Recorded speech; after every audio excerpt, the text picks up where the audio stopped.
Hello everyone, it's me, Henry Buxville. Welcome to my channel, Troubleshooting with Henry. This is gonna be so much fun! Today's guest is Mary Burns. Mary is an accomplished musician, singer, and actor, as well as a drama therapist. Mary has worked in professional theater for well over 20 years, performing in a number of cities across Canada. Mary sang with the a cappella trio Three Sheets to the Wind and the dynamic jazz vocal group Guffman 5. Currently, Mary works with the Center for the Arts in Human Development at Concordia University and as an on-site drama therapy supervisor. Hi, Mary, and welcome to Troubleshooting with Henry, the interviews. I've got 10 questions for you. Are you ready to get started? Hi, Henry. Yes, I'm ready. And thank you so much for inviting me to be on your show. All right, first question. When you were a kid, what did you want to do as a grown-up? When I was young, at one point, I thought I wanted to be a marine biologist. And that was because I used to spend all my summers at the ocean. And I loved the ocean and I loved looking in the tidal pools and finding starfish and seashells and all the things that lived there. And when I was young, that's kind of what I thought a marine biologist did. And I thought that would be such a great way to have to spend your career. Okay, I did not know that about you, Mary. That's interesting. Question number 2. What is your career now? Now I am a drama therapist and I work at, as you mentioned, the Center for the Arts in Human Development, which is connected to Concordia University in Montreal. And it's a center that offers creative arts therapies to adults with developmental disabilities. So we offer art therapy, music therapy, dance movement therapy, and drama therapy. And we're also a training center for graduate students who are getting their masters at Concordia and learning how to become creative arts therapists. So I supervise the drama therapy interns, we call them, because they're doing their internship, a practicum at the center. That sounds very interesting. How would you suggest I enroll? It's located in Montreal, so normally during non-COVID times, you would have to live in Montreal in order to participate in the program. And this year they're doing, like many people, we're still doing our programming online, but I think we're still only working with participants that live in Montreal. Okay. Moving on to the third question. What's the worst job you've ever had and why was it so bad? This is a fun question, Henry. I think it was when I was about 18 or so, I worked in a jean store in a mall. It was a small store that only sold jeans. And I don't think I had worked as a salesperson ever before. And the boss was very demanding and insisted that we as salespeople, that we were kind of pushy. I mean, he didn't call it being pushy, but we had to, when a customer came into the store, we had to go up to them and really push the jeans and try to sell them. And I was not comfortable doing that. And also when I go shopping, I hate it when someone comes up to me right away when I enter a store and says, can I help you? And look at this. And oh, that looks good on you. And all those kinds of things I really didn't like. So after a few days, I actually quit. And I think that's the only time I've ever quit a job after like a couple of days, but it just was not the right fit for me. Wow. I can see why you didn't like that. I've had a similar experience when we were traveling, and these Market people used to do that all the time, and I hated it. Did you? Yeah. Okay. Fourth question. Did you go to college or university? And if so, what did you study there? I did go to university. Um, I went 3 times actually. I first went and got, I studied theater. I got a Bachelor of Fine Arts in theater with a specialization in drama in education. And I got that at Concordia University. And then a couple of years later, I went back to school and I got a Bachelor of Education. And then quite a few years later after that, I went back to school again and I got my master's in drama therapy, which is what led me to the career that I am in now. Way to go and sticking with it. Thank you. What got you interested in the job that you have now? Well, like I said, when I was in my first theater school and focusing on drama in education, I took a lot of developmental drama and creative drama courses, which were more about the process rather than the product of putting on a play. It was more about using drama to develop your self-expression. And I saw how it really could help people with self-confidence and cooperation and collaboration and self-expression. It had so many benefits.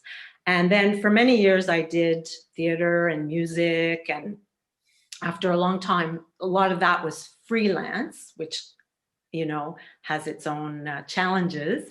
So after a while, I was kind of looking for a change and looking maybe for some more security. I was getting a bit tired of the freelance life, which is, as you know, Henry, you're not sure where your next job might be coming from, and it can be stressful.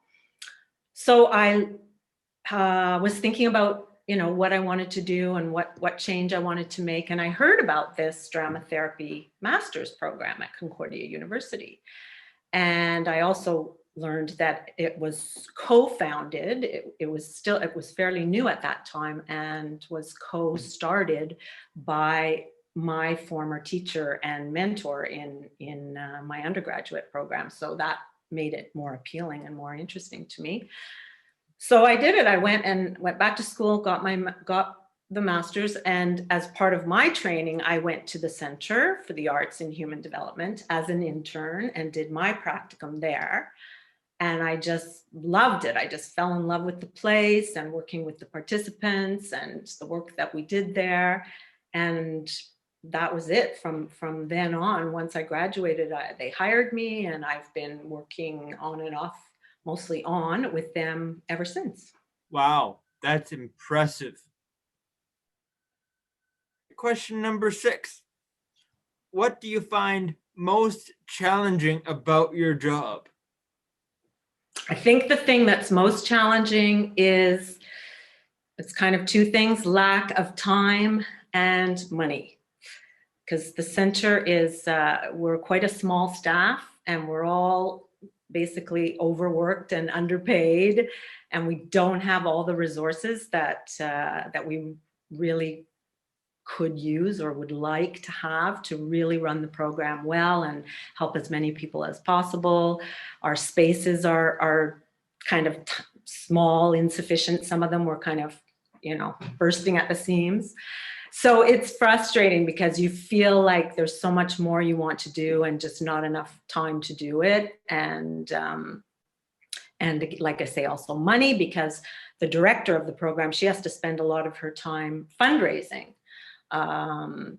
in order to keep it going. And that takes up a lot of time and energy. And of course, there's, never always enough. So luckily, we have a dedicated team of people who are willing to work hard, and for, not as much money as we should be getting, but that can be frustrating. I think that's the biggest challenge. Does the program accept donations? Absolutely, yes. And I don't know if this is part of your series, but I can send you a link to the website for more information for people who might be interested in the center, in learning what they do, and also in donating if they want to donate. Yeah, it's a charitable organization, so you can get a tax receipt for your donation as well. We will include that link. Can you give me an example of a time you had to troubleshoot an issue with your job or personal life and the solution you came up with? Unfortunately, I couldn't think of a specific problem or issue to tell you about, but I could tell you about some of the tools and the strategies that I use if I do have a problem, the kind of troubleshooting techniques that I like to use or that work for me if I have a problem or a decision to make. I like to write things down. I find that if I see the problem like written down in black and white in front of me, it helps to make it feel less overwhelming. I also, with, again, writing things down, I like to make a list of pros and cons, especially if it's like a dilemma or a decision I have to make and I'm not sure which way I'm feeling, or I can't tell exactly which way I'm leaning. I like to make a list of pros and cons. And then again, I'm seeing it in black and white in front of me. Oh, the pros, the good things, the good aspects of this problem or decision are longer than the bad aspects. So the pros outweigh the cons, as they say, or vice versa. So that will help me to solve the problem or make the decision. And then another strategy I like to use is to talk it over with someone. If it's a specific problem, sort of ask an expert, talk to somebody who's been through a similar situation and might have ways to help me solve it, or to just talk to someone I trust who knows me and who can help me sort of, they can listen and go, oh, Mary, I think you're leaning towards going in this direction. Again, that's with maybe making a decision. But always talking to someone is I find a really good, helpful way to get through things like that. I agree with you. I use a similar strategy. So, question 8. What do you find most rewarding about your career? I think the thing I find most rewarding is when I see the participants that we work with learn something new about themselves or try something new that they haven't tried before, or find a new strategy, a new way of coping with things that things that they struggle with, and just enjoying the act of being creative and expressing themselves creatively. When I see that, that's the most rewarding part of my job, I think. Yeah. I could understand why, because I love seeing people succeed. Yeah. All right. Question number 9. I can't believe we're at question number 9 already. I know. What do you do for fun? That's such a great question. And of course, the answer is the things that I love to do for fun: travel, singing, going to plays and movies with my friends, and out to dinner, out to restaurants for dinner. So they're all things that we can't do right now. What I like to do for fun now is quite different from what I like to do for fun during non-pandemic times. So I'm doing more reading, jigsaw puzzles, walking, yoga. And actually, I've also gone back to the piano. So that's been kind of fun because I used to take piano lessons when I was growing up, and then I abandoned, or, I just stopped playing piano for a long time. So that's one of the things that I've started to do with the extra time that we've had. I've gone back to sort of trying to brush up on the piano. That's interesting. I didn't know you play the piano. Question number 10. If someone was visiting the city where you live, what would you recommend they see?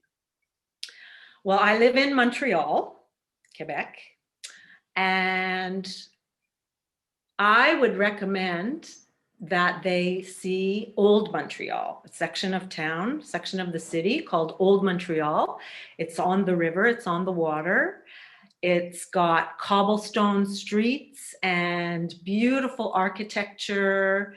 It's very old. It's the oldest part of the city. I guess that's why it's called Old Montreal. And it kind of feels like Europe. It feels sort of European. So it's quite unique in Canada, really. I guess Quebec City, there's parts of Quebec City that are similar, but it's definitely a unique part of Montreal. And it's where all the tourists go, so it can be a bit touristy, but it's definitely worth seeing.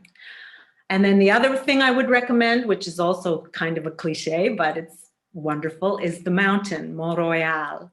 So we have a mountain. People from out west don't think of it as a mountain, but it's a hill in the middle of the city. And beautiful trails. You can feel like you're in the country. You feel like you're in the wood. Well, you are in the woods. Trails that you can walk to get up to the top. And then when you're at the top, gorgeous views of the city of Montreal. So it's quite special and something that Montrealers are proud of. Thank you for coming on Troubleshooting with Henry, the interviews. I hope you had a good time. Thank you for inviting me. Yes, I had a great time, and I'm extremely honored to be your first interviewee. It was lots of fun. Thank you. Thanks, Mary.